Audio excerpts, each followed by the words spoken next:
Hey guys, how's it going?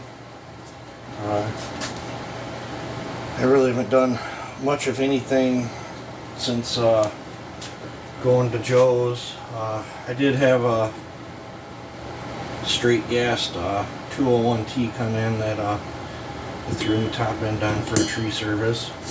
He's supposed to pick that up Monday. Set this over here. I don't know if he's going to take that or not. If not, it might be a test platform for something later on to see what I can do for machine work on one of them. I've never built one. But, what do I got here? This is a Loggers 661. I sold my very first 500i the other day to the guy that owns this. He loves that 500i. We got talking, and he dropped this off. This ain't that old. It's one of the new ones, but it's still carbureted because they can't get the M-tronic stuff. And I don't know, for whatever reason his filling spike is on upside down. Not sure what the purpose of that is, but he wants me to pull that off and just put a flat slide rail on it anyway. I'll probably take it off my 661 because I'm going to throw these probably on my 661, or maybe I'll throw this one on the right way on mine. I don't know. I haven't made my mind up. He let me keep he don't run a lot of dogs. He let me keep the ones off my 500i too. Maybe I'll throw the 500i ones on there. I'll miss that saw. I probably sold it too cheap. I let it go for $1,000. But I know the guy.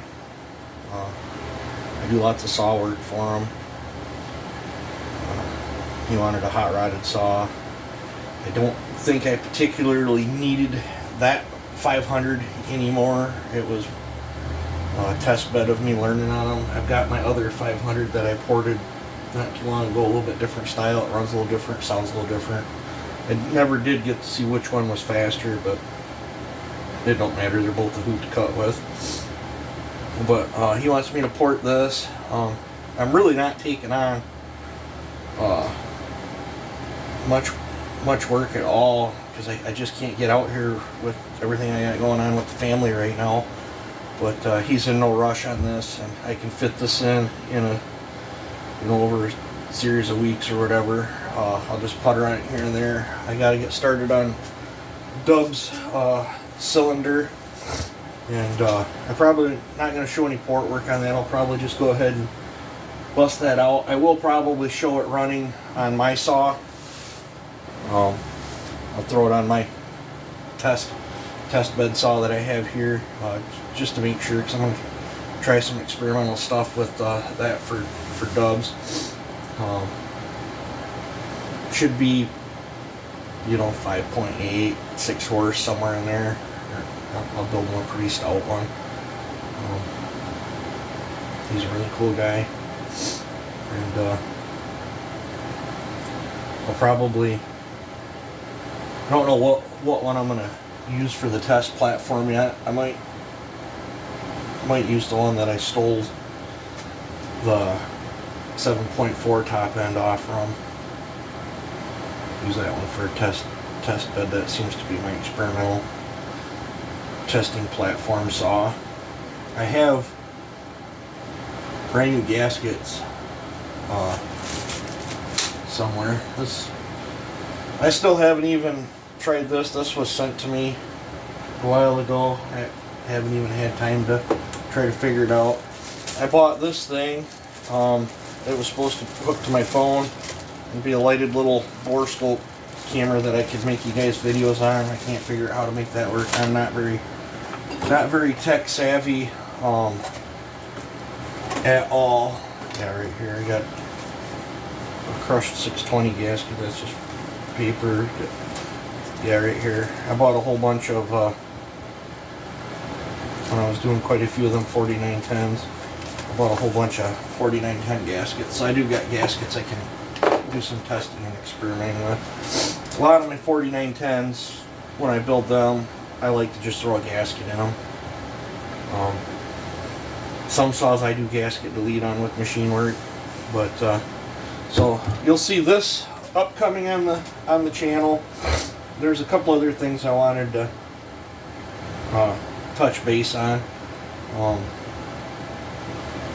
Some guys like make comments saying they wished they had my money to buy the saws that I do. I pretty much, I'm not gonna lie to you guys, I live pretty much paycheck to paycheck, and it's a little bit tighter right now with me not working as much, taking care of my dad. So it's actually considerably tighter now. Me and my wife both, you know, our checks are pretty much spent every week.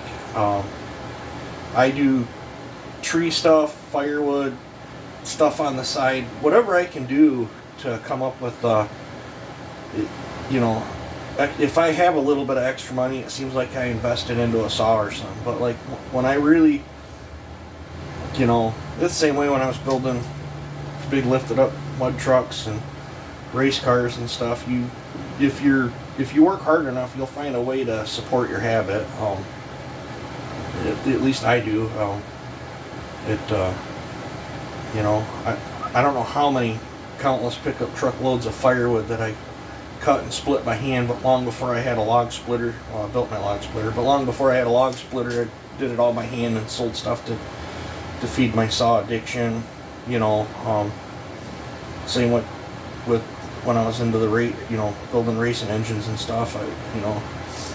I would build, sell, barter, trade, you know, wheel and deal. But you know, there's lots of ways to come up with what you want. It's just, you know, how hard do you want to work at it. And I work pretty hard at getting the stuff that I want. And I don't know, I get tunnel vision. So sometimes when I see something, I go after it. Like it took me, what, that 400's been out 2 years. It took me 2 years, and I sold 3 saws that I cared a great deal about to get that 400. It's not like I just had the money to go out and buy the 400. I had to, you know, come off something else that I wanted. Same way with like my little tractor. I bought that quite a few years ago used. I think I gave almost $9 grand for that. And I built a John Deere from the ground up, completely restored it. Had a little bucket loader tractor. It was a little bucket loader tractor. It was beautiful. It was a 320. It was a diesel. It was a 320 something, 320 something.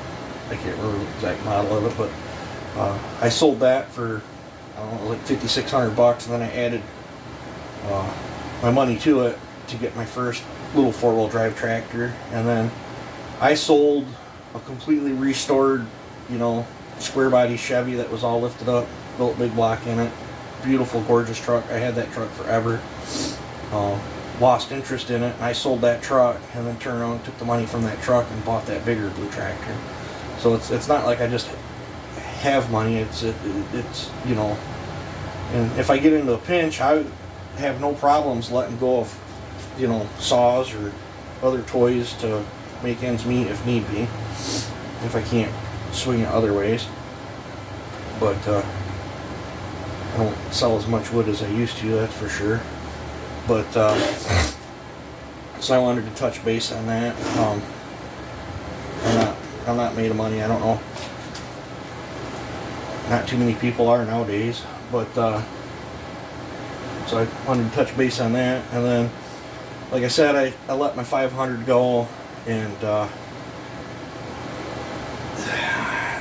I'm on the fence. I want to take a portion of that money and pick up another saw. I don't know. I'm on the fence. I might wait. I wanted to get a 550 XP Mark II, and so I've got a Mark 1 under here that I did mild port work, and then I got basically what is I think that's the same thing, at GZ 5000. I think it's the same thing as a 545. But I'm thinking I might hold off on the Mark II because I'm supposed to be porting the one for Lumber Jackson. He's going to be sending me a 550, and I'll take a peek. Not sure how I'm gonna attack it. Like I said, I'm still fairly well. I'll probably, if I can swing it, I'll probably attack it like I did that little 4310. You know, see if I can get some good power out of one. I'm gonna taper top the piston if I can, if there's enough room without Freeport and stuff. See what I can do. You know, I don't know what the Mark II numbers are. I know they're short blowdown. I know a lot of them respond really well with a muffler mod.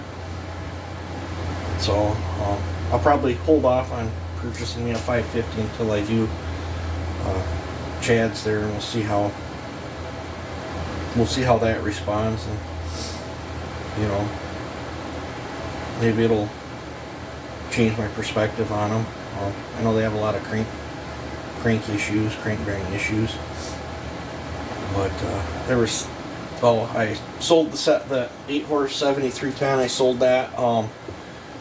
I got it boxed up Friday. I took it down to the pack and ship place, and they were closed. I don't know if I got there late. It was only 10 after 4. I thought they'd have been open, so I will get that out probably Monday. This weekend I'm going to box Bodie's little 4310 that's sitting over there. I'm trying to find a box for it.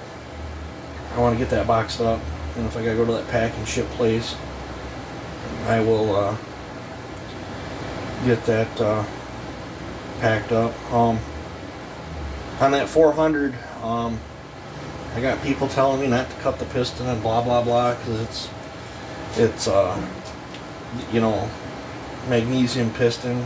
To me, it might be new in a chainsaw, but a magnesium piston's been, shoot, 20s, 30s, far back as I've ever researched. I think magnesium pistons have been around since the 20s or 30s. You know, they're not nothing totally new to the world. It might be totally new to the chainsaw world or whatever, but I'm sure there's some sort of coating on there, but I'm not too terribly worried about cutting the taper in it, as long as it doesn't Freeport.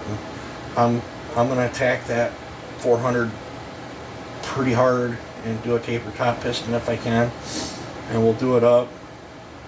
I might do a muffler similar to like what's on that the real hot 461. And I mean, I would hate for it to happen, but if it melts down and burns the saw down, it melts down and burns the saw down, and I'm out $1,125 a bunch of time. So that's what I paid for that saw, was like $1,125 after taxes out the door. So, but you know, I want to get this done. I want to get dubs done.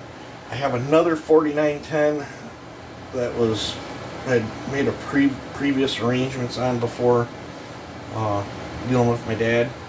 I got to get that one pushed through as soon as it shows up. I had 2 other boxes show up, but I believe they are, I haven't opened them up. I'll probably open them up. I believe they're donations to the channel that they want to see what I can do to a 362. I believe that's what's in them. I haven't opened them up yet. I might have to open one of them up to use the box to ship Bodie's saw back. But so look forward to this. I don't think this will take me too long to do. I'm not sure how hot I'm going to go on this, because this is going to be out in an everyday, you know, logging situation. Dubs 4910 I'm going to go pretty hot on. I got to build Tanton's muffler yet, and my muffler, and test it on that white 372. So I did some bidding on eBay the other day, and I've got another CS 8000 coming that we'll be building on the channel. I was looking through my parts, that part saw I got here, and what was shown on eBay. I think I'm still going to have to hunt down a piston and cylinder, so I'll have to scour eBay for that or something. I'll be on the lookout for another either 800p or 8000p cylinder. I'd like a closed closed port like the two that I've already built, just because I'm familiar with them. But a kind of sneak peek, if I have to, it's going to be like $177 on eBay. But I was going to call the Echo dealer because I got to get another cylinder for that 620 as well, because I'm not happy with that build. So I don't know. It's not a very good video today, guys, but it's something, at least to let you know what's going on the channel. I gotta fix my stove. I don't know what happened to. I don't know if my chimney plugged or something fell off outside or what. But when the stove's running, it fills up my shop with smoke, so I can't run the stove right now. I'm gonna have to investigate if my chimney got plugged or something. It's not drafting. So maybe a raccoon or something crawled down my chimney. I don't know. But so yeah, I'll probably call this a vid here, and just thought I'd talk about a few things. So you guys take it easy, have a good one, and enjoy.